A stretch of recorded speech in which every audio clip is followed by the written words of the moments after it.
Switching over to Group C. So we'll Mhm. start at the top again. Sweden finished as the group winners. Netherlands finished second. Switzerland finished third, and Portugal finished at the bottom. I think again, the order is pretty much what we expected. Yeah. That it doesn't the way it happened was kind of surprising, but Yeah. the result at the end wasn't surprising. So if we start with Sweden, to me, maybe it's just me, but to me, they feel like they've got another gear that they haven't hit yet. Absolutely. And Absolutely. it's either they're going to hit that gear and blow everyone away, or they're just not going to reach it and, kind of like flounder in the knockout stages and not go very far. Yeah. I'm not sure what's going to happen there. But if they do manage to click, that's a very, very scary outfit. Very scary outfit. And I think the key to that, and it's funny saying that because she's now in her 30s, but the key to that unlocking that second gear or whatever is Kuzmari Asllani. And we talked about her before in the preview, and you and I are very familiar with her. We've seen her play like all over, and I've recently been watching her a lot playing with Real Madrid and stuff, and I'm gonna miss her. I wish she had stayed, but another conversation. But she's it for Sweden, isn't she? She's like, where she goes, they go. Yeah. If she's having a down game, they're gonna have a down game. If she's up for it, oh, good luck to the team that they're facing. Yeah, definitely. I mean, and Sweden seems to me, it's hard to tell what they're doing. Like you said, it's really difficult to tell. Are they perhaps a bit stuck in the mud and they're maybe not going to get out of it? Or are they just kind of like methodically approaching this thing and which not trying not to peak too early? Which wouldn't be surprising with Sweden, because they've done that in tournaments before where they've just been like, oh, we're just going to quietly slip through. No one's really paying attention to us. It was only this past Olympics where they started off with a bang. Yeah. Everyone was like, straight away, they were like, oh, Sweden. But usually in tournaments, they're like very sleeper type until they get to the knockout stages. And you're like, oh, hang on a second. Sweden is still hanging around. Yeah, and that's what I was going to say. Like, if I had to put money on one of those things, given Sweden's history, I'm going to guess it is the latter. I'm going to guess that they have been kind of measured performances, knowing they can get the results when they need to get them. I think they got under a little bit of pressure when that Netherlands game was a draw, 1-1. But, they rebounded from that, got a little bit of a scare. It was 2-1 versus Switzerland. So that was a little bit of a scare. But, the Portugal game was really not any. They didn't have any problems there. It was an easy match for them as matches, group stage matches in a major international tournament go. And you're looking at now, I'd put money on the next round, us being able to see them hit another gear, like you said, that gear that we know that they have. And I think that, back to the Olympics, I think they probably didn't want to start out that way. I know there's always like a beef with the USA and Sweden. Like, they always match up against each other. They always go hard at each other. Yeah, but they never face each other in the first match. It's usually later on. Exactly. And I think they were super ready for it and probably peaked a little too early because it seemed like they ran out of steam a little bit because they were talented enough to get a gold medal and they didn't. And their faces receiving those silvers let you know that was very disappointing for them. But, I really like this Sweden team. We've talked about them being very, very complete, looking quite good throughout phases of the tournament. They haven't had the thing that I think there's like a handful of teams, not many, that have gone through the tournament so far. And even though it was a 1-1 versus Netherlands or anything, you don't ever seem like the game is out of control, out of their reach. Like, they always seem to have enough grip or control on a game. And that's where I'm kind of more inclined as well to say, like, they're going to be a problem these rounds. And we will see what happens. But I have a lot of faith and also a healthy fear of the Sweden team for reasons that I will not mention. But yes.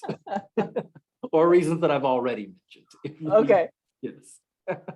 Yeah, so I think we'll see. No, we won't really see. Problem is that their quarterfinal opponent won't really be that testing, will it? I mean, we're assuming that they'll get the job done. I mean, but that's the thing. It also would be statement time. Like going out and doing like 2-0. No, you see, but Sure, you can do that, but statement time would be if they do end up facing England in the semis. That would be statement time. oh, of course, yeah. If they step out on that field and just like, bye England, you had your fun.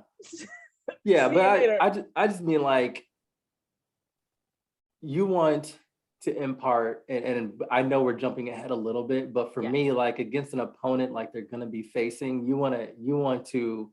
I think England would feel good if Sweden moves on just like 2-0 in that match or something like that. I think England's looking at it like, okay, all right, we see how they're playing, like they're not at their peak yet, we can handle them. Whereas if they go out and they roll, big like lopsided scoreline, then I think England's a lot more focused on like, okay, this is a really like, and of course, yes, you beat England, like that is the statement, but this is why I'm looking at like the knockout round and what they can do in terms of the elevation of their performances. I want to see that. Like the Portugal, sure, you do it against them, but want to see it against a team that's been, we talked about it historically, pretty difficult to score on. Yeah, that's true. In this tournament. Definitely. Okay, so next up we have the Netherlands. I think what I wanted to talk about the Netherlands is, first of all, I don't know how to say this without sounding awful, but I think the best thing that happened to them was that injury to Simon being adult.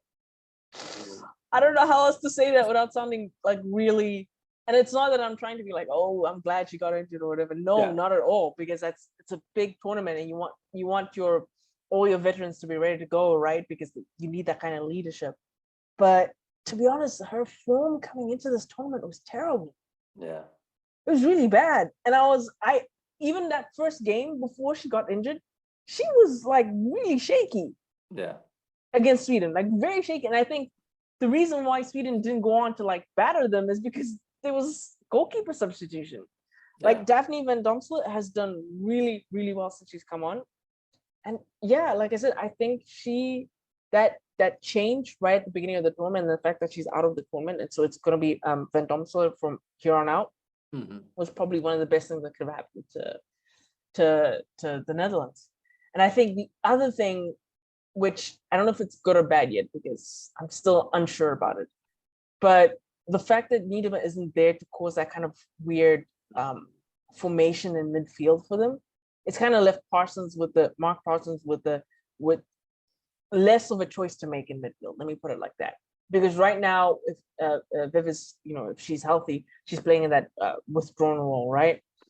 But it's kind of causing confusion in the center midfield, because then he's kind of like trying to do, I don't know if it's like a box, or I'm not quite sure what he's trying to do with that midfield, especially with Jill Roord and Danielle Van den Donk. It's not working. It's really not working. So, but because when Miedema went out injured and they had to play without her, he kind of reshaped or retooled the midfield, and it works much better like that. And it's funny because I remember I think it was after the Sweden game. I want to say it's after the Sweden game. Danielle Van Donk was asked in a post-match something like, how's the communication or something like that with Parsons? And she basically was just like, oh, the communication is bad. Something like that. Like, I'm paraphrasing, but it wasn't a great like indictment of what he's trying to impart to them. Yeah. So it's interesting because I'm like, okay, so they expect Miedema to be back for the quarterfinals. What is he gonna do with that midfield? Because I think that's key for Netherlands. Yes, their back line is shaky, what, but it's covered by that midfield. If the midfield is right, the other teams won't be able to get to their back line. But the way he's trying to shape it, I couldn't tell you what he's trying to do with that midfield. I really don't know.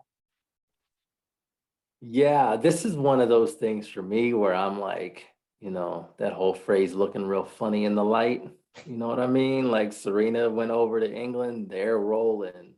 Mark Parsons takes over for the Netherlands, and there's a drop off from what they looked like when Serena was there. And to me, that's not great. Now, obviously, Parsons is, he was quite a good coach in the NWSL. He is quite young as well. I believe he's 35 or something. He's very, very young for a coach.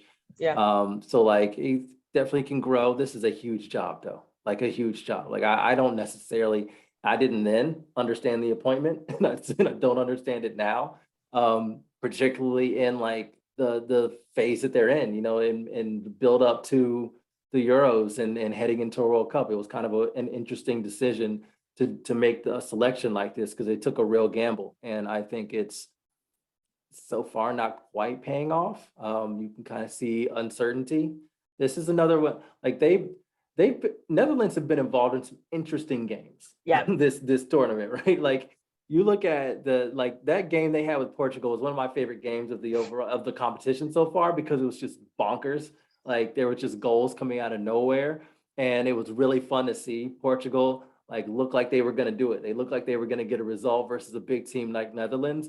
And I think even if you look at the 4-1 versus Switzerland, almost a similar thing. Like you look at it and you look at the scoreline 4-1, you're like, yeah, that's about right for Netherlands versus Switzerland.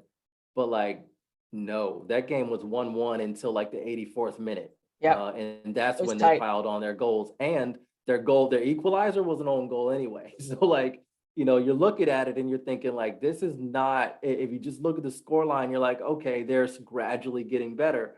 But that was more Switzerland just running out of gas and not being able to finish the full 90 strongly, and Netherlands taking advantage and having the depth to do so. We've talked about this before. That is a very talented and deep squad of players. Yeah. And so they are very, very good. And this is another reason why I was a little concerned about the Parsons appointment, is because this is not a team that is up and coming. This Netherlands team has been around. A lot of these players have been around, and they need to be peaking.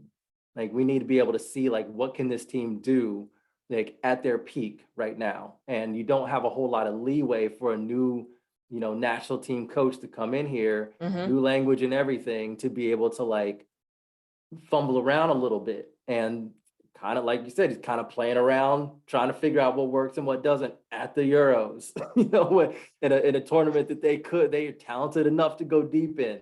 And so, yeah, they got out of the group, but I am not inspired by this Netherlands team at all, especially because, like you said, I don't really know what to expect from them. Yeah. We haven't really seen a consistent style or pattern of play where you're like, oh, this is exactly what they've been trying to do or what they want to do.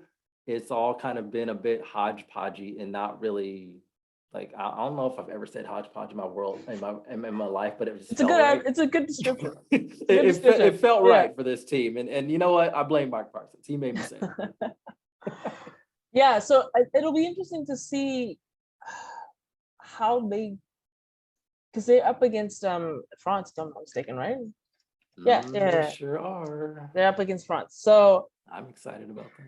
That's going to be interesting because I don't trust their back line. And if Mark Parsons doesn't get that Dutch midfield right, that's going to be a problem. And before I forget, the other thing that actually I wanted to as well just mention that I'm not understanding what he's trying to do is having Lennart Berenstein. He's having a play as a 9. Yeah, he did that a couple times in the lead up to it, and I thought maybe he was just trying to save Viv's legs or something, but it's apparently returned, and I don't necessarily understand what he's doing. Yeah, it's a situation how we were talking about Graham Hansen playing as a 10 when she's been on the wing. It's the same thing here, and again, it's another tactical decision that he's making that I just do not understand, and I'm not seeing the benefits of it, and I'm not seeing what it does to help his team. It's just it seems to be one of those things he's doing just because. Yeah, correct. Yeah. Okay, all right. So next up is Switzerland. I think the only thing I want to say about Switzerland is it's kind of disappointing that Ramona Bachmann is the only player who showed up for Switzerland. Yeah. Really, guys, come on. come on. It's not right. Up until this tournament, Bachmann has always been one of those players who's flatters to deceive kind of thing. Mm-hmm. Yeah. Where she'll do all these fancy things and do all this kind of thing and then no end product. Mm-hmm. She comes to the tournament, we suddenly have end product. Problem is she's the only one. She's the only one producing on the entire team. And you're like, that's not what you expected at all. Well, not only is that not what you expected, that ain't a recipe for success. No, it's not. See Denmark. Because she is she has that reputation for a reason. I've tweeted multiple times, this is the complete Ramona Bachmann experience because this is kind of what she does. I watched her for Chelsea quite a bit. It's what she does. She's a very talented player, gets in great positions, can create a number of chances. The problem comes in that decision making, and we talked about that earlier, and we were talking about Beth Mead and her decision making and how that's improved. It's like Bachman never really had that run, and now she's like an older player, and you don't expect that to just magically show up. It's a very, I don't want to act like she's deficient in it. It's a very difficult thing to do. Yeah. It's one of the hardest things to do in the sport, is being able to, make the right decision in a very crowded and packed box in front of a goalkeeper, in between multiple defenders. Like, it's a hard thing to do. So I don't want to act like, she just completely, has failed to do it. It is difficult to do, but still must be honest and say that is kind of the book on her. She can get into great positions. She's talented and skillful enough to do that. But as I said, when she's the only one doing it, and not completely unexpected, from Switzerland. I think they've had some decent showings. I mentioned my favorite games throughout it, and I think that Switzerland-Portugal game, it's kind of funny. Portugal's been involved for a team that kind of like got the flyer because Putin decided to do war crimes. Yeah. They got the flyer into this. Like, you're kind of, they've been part of some really fun games. So this was a really cool game, and I love seeing Kumbasau, like that goal that she got. That was one of my favorite goals of the tournament, just because it came out of nowhere. I just love when the ball just like bullets out of a crowd of players and suddenly is in the back of the net. It's really, really fun. So it was a dope game. But yeah, I mean, I just think that, like, Switzerland, good showing. We didn't expect a whole lot. I think Ramona Bachmann had a great tournament, by like her standards. Like, I think she had a great tournament. And so I'm like, I think they can be proud of the performances they put in. Nobody really expected them to move on. They didn't finish bottom of the group, and they put on some solid performances and were part of some really fun games. So, like, that's kind of what I have to say about Switzerland. I don't have like massive criticisms. Not really going to call the coach for anything, because I don't think there's a whole lot of like tactical things you could have done to like improve your positioning. To me, it feels, where they're at feels right. Yeah, no, that's right. Yeah, third is, I think we even had them third in the group in our preview. Yeah. So yeah, I think we were pretty much spot on about them. Okay, and then last in the group is Portugal. The only thing I have here is all vibes, no defense. And you know what? Again, when I talk about ways to my heart, young attackers, yes, but also if you get into a competition, especially the way that Portugal got into this competition, that's your tactic. Don't give me 2 banks of 4 and try to like run and try to like pack the box and do that. Go out and have fun. Like, go vibe. Your chances are, no matter what you do, banks of 4 or not, you're not going to advance. You're not going to get that result. Now, there are like isolated, like, people. I know people, if you're listening to this and you're thinking about tweeting me and being like, well, I can go through history and name these. Those are anomalies. Okay. That is not a recipe for consistent success. That is not something that happens often. Like, yes, you can maybe hope that you can be like the Disney story, but mainly go out there and play your game and have fun. And I think that Portugal, for me, did that. And that's what I loved about them. And also, the Disney story is taken already. Austria's taken it. Exactly. I'm like, we already got one of those. You only get one per tournament. Okay. And Austria took it. So go out there, be vibey, concede the goals that you're going to concede, but go ahead and score some. I mean, honestly, Portugal scored more than Norway, didn't they? Yeah. So love it. Like, that's dope. Like I said, yeah. I mean, like I said, I literally, all I wrote for them was all vibes, no defense. And it's funny because yes, they had literally no defense, but the vibes part of it was great, because like, even when they were, when they were playing Sweden, right, in the final game of the group stages, they were getting swept aside. Like, everyone could see it, everyone knew what was going to happen, everyone saw it happening. We're like, yeah, okay, we expected this. But even then, they were still like, you know what? We're going to try and go after you, Magda Eriksson. We don't care that you're Magda Eriksson. We're still going to go after you. Like, Jessica Silva was like, I don't care if we're losing 5-0. I'm still going to go and dance around on the wall. Why not? Yeah. Because, like, for me, I'm more like, they don't know if they're going to be back here anytime soon. Yeah. Yep. Right? They don't know that. So why not just take the opportunity and say, you know what? I'm here. I'm going to have some fun. Yeah. Yeah. And like I said, I mean, not to pick on them again, but Norway scored 1 goal this tournament. Portugal scored 4.